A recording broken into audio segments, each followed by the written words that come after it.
Nuestro compañero trabajó toda esta parte de la crisis civilizatoria y nos comentó y nos habló de distintas crisis, y ustedes trabajaron en cada una de sus mesas distintas crisis. ¿Alguien de ustedes pudiera decirme cuántos tipos de crisis en esta civilización se encuentran en este momento? Compañero. Crisis alimentaria. ¿Alguien más? Crisis económica. Crisis de salud, crisis económica, crisis educativa, ambiental, de seguridad, política, crisis política. ¿Qué otra, compañero? Crisis familiar,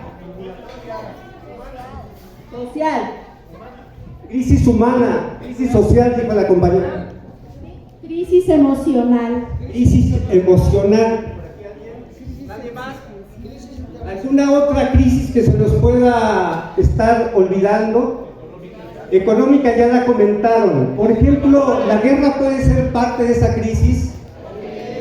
¿La migración forzada puede ser parte de esa crisis? ¿La crisis que vivimos puede ser también de cultura? ¿Sí? ¿Qué otra dimensión de esa crisis de civilización se nos está pasando? ¿Alguna más que ustedes recuerden? La crisis de valores, la crisis moral, ¿no? La crisis ambiental ya la comentaron de aquel lado. ¿Qué otro tipo de crisis podemos estar sufriendo? La crisis laboral, crisis de salud, ya la habían comentado. Una crisis capitalista, dice el compañero. Crisis de identidad, ¿sí? La crisis energética, ¿verdad? Los compañeros, las compañeras, ahorita acabamos de encontrar una dimensión enorme de las crisis que estamos viviendo. Hay una parte que es muy importante para nosotros y que tiene que ver con este proceso de acumulación que decía el compañero. ¿Qué tiene que ver este proceso de la acumulación de la riqueza que genera un proceso de desigualdad? Bueno, lo primero que tenemos que comentar es lo que decía hace rato nuestro compañero. Si nosotros, por ejemplo, tenemos $1 millón y lo tenemos en el colchón, ¿verdad? No es capital. Podemos tener muchísimo dinero, pero no es capital. Solamente es capital cuando se mete al proceso de circulación de las mercancías, al proceso productivo. Podemos tener una casa, ahí vivimos en la casa. No es capital, pero si esa casa nos sirve para la producción o la comercialización, entonces se convierte en capital. Por eso es muy importante tener en cuenta ese tipo de elementos, porque nos va a dar una dimensión.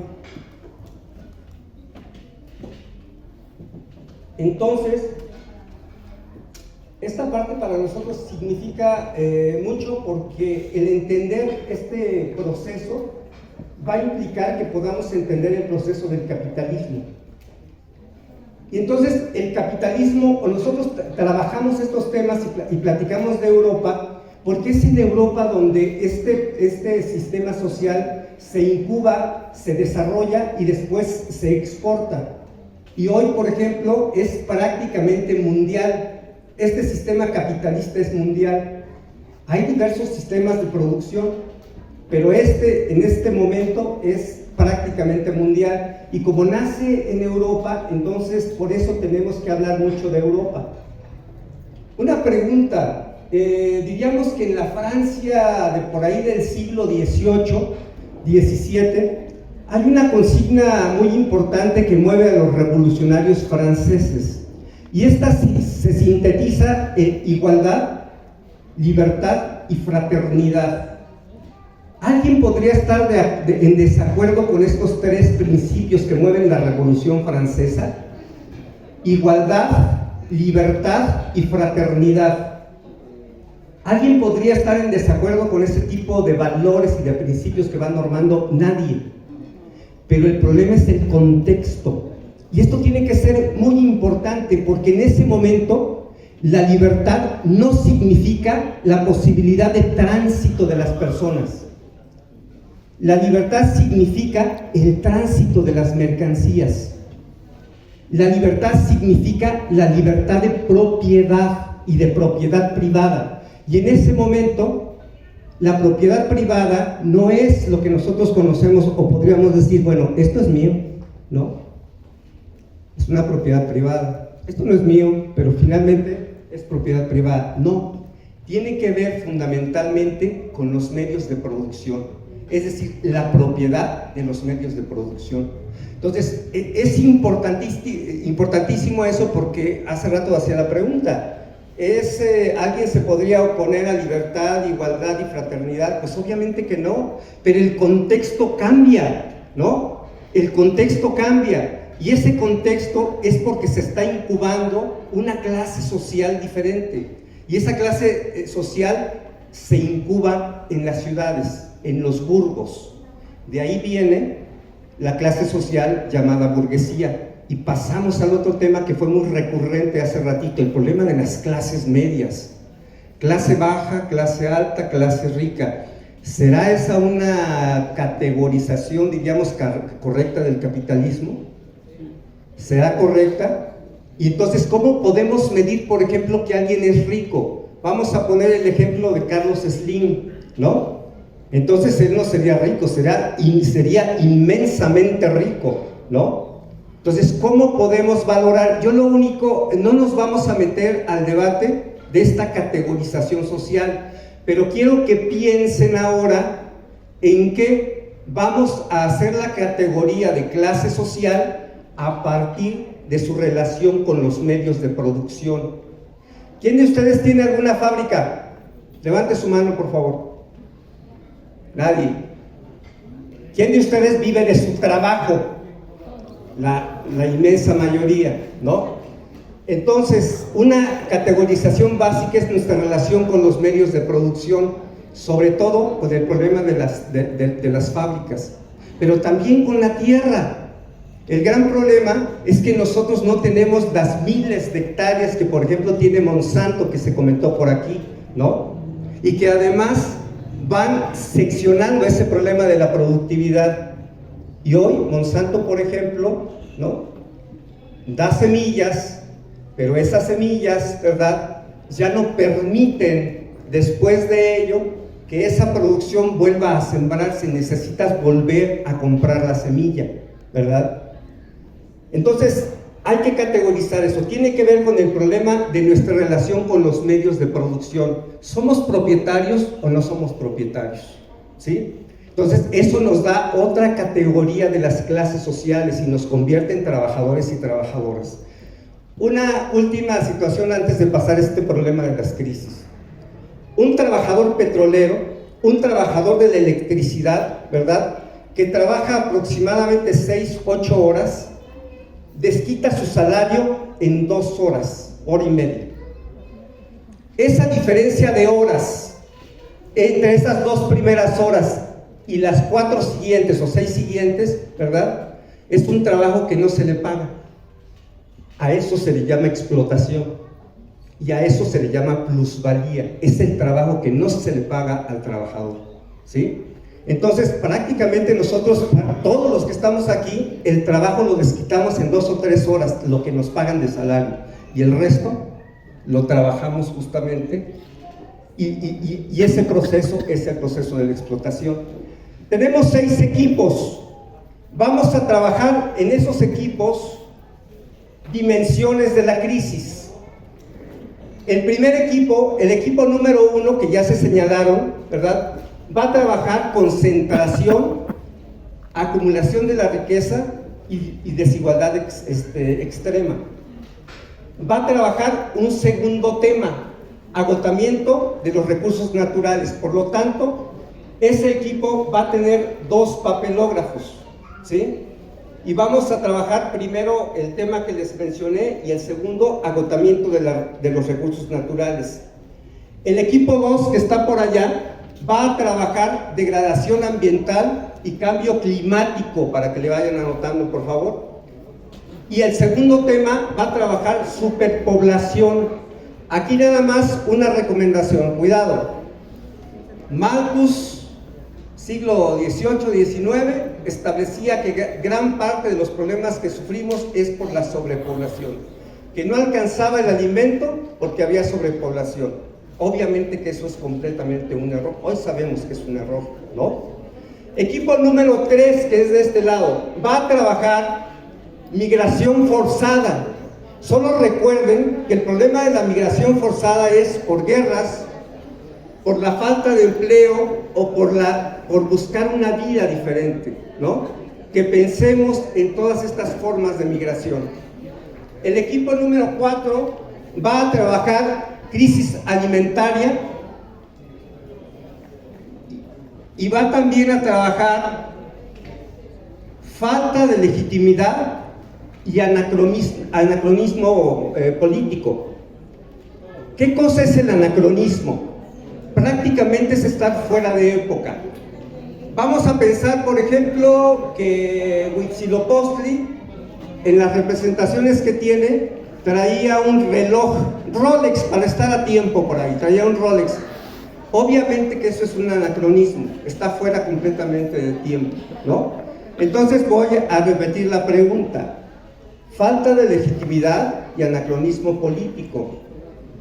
Punto. Instituciones y actores políticos frente a las necesidades de cambio del mundo actual. Otra vez, va a quedar, porque está muy larga. El primer tema que van a trabajar es migración forzada. Perdón, es el 4. Crisis alimentaria. Perdón, qué bueno que me señalaron ahí. Crisis alimentaria. Falta de legitimidad y anacronismo político. Instituciones y actores políticos frente a las necesidades del cambio del mundo actual.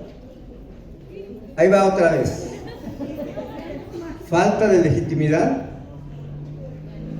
y anacronismo político. Instituciones y actores políticos frente a las necesidades de cambio del mundo actual. Equipo número 5 es este lado. Bien, equipo número 5 va a trabajar el espectro de la guerra. ¿Cuál es el objetivo de la guerra? Poder, control. Muy bien, poder, control. El objetivo de la guerra es ganarla inicialmente, ¿no? Que se gane la guerra. El problema es ¿para qué quieres ganar la guerra? Y normalmente lo que tenemos es que las guerras van por materias primas, van por recursos naturales, van por la riqueza de un país. Y ustedes vean cualquier tipo de guerra, salvo las guerras revolucionarias, que tienen otro carácter. Entonces es el espectro de la guerra. Y el otro tema que van a trabajar es tecnocracia,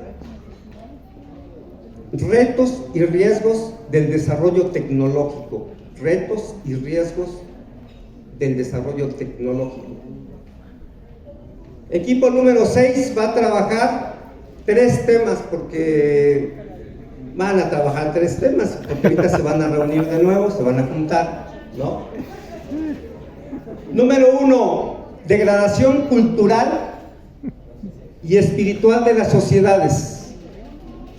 Otra vez, degradación cultural y espiritual de las sociedades.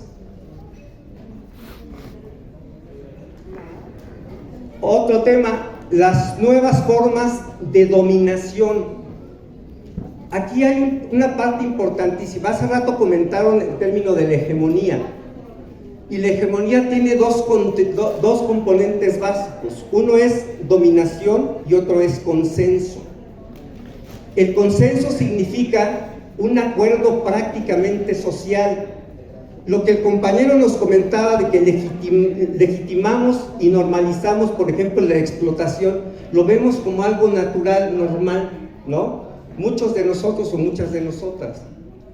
Pero lo importante de esto entonces es que nosotros, en este sentido de la dominación, entendamos, primero, que hay un proceso de consenso, pero el segundo tiene que ver con dominación.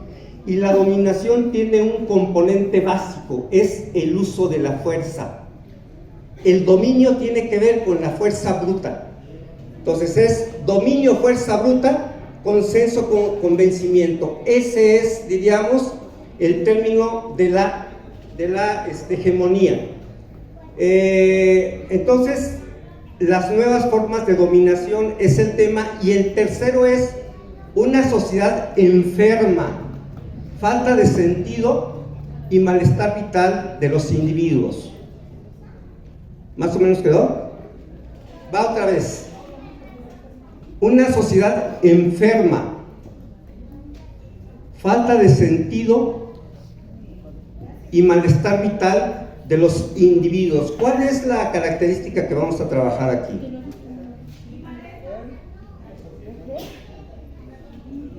Y malestar vital de los individuos. Les van a repartir, salvo ese equipo, 3 papelógrafos. Vamos a trabajar un árbol de problemas. ¿Cuál?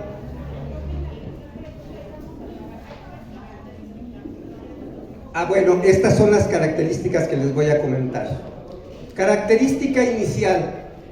Van a poner en el centro y como problema principal los ejes que les di ahorita, obviamente en cada uno de los papelógrafos. Vamos a trabajar un árbol de problemas. En la parte central es el problema que les acabo de comentar, las crisis. Pero abajo vamos a poner las causas posibles. Todas las causas posibles que ustedes puedan encontrar. Obviamente no nos podemos extender demasiado, a lo mejor con 3, 4 causas esenciales son suficientes. Y después, en la parte de arriba, vamos a trabajar las consecuencias. ¿Qué es lo que está causando este tipo de problema o de crisis que estamos comentando? Entonces, por lo tanto, en nuestro papelógrafo vamos a hacer un arbolito. Las raíces de ese arbolito van a ser las causas y el follaje van a ser las consecuencias, poniendo en la parte intermedia el problema principal, que es la crisis que estamos comentando. ¿Hubo alguna duda, compañeros, para hacer este ejercicio? Solamente tenemos 12 minutos para realizar el ejercicio.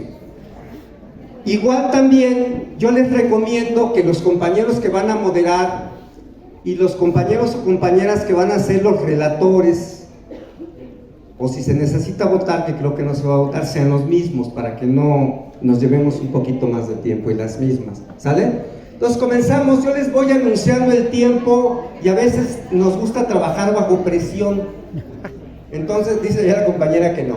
Entonces tenemos esos 10 minutos, 15 minutos para trabajar, 15 minutos vamos a dar para trabajar, y entonces cada grupo va a pasar con su relator una vez que terminemos este ejercicio. Adelante.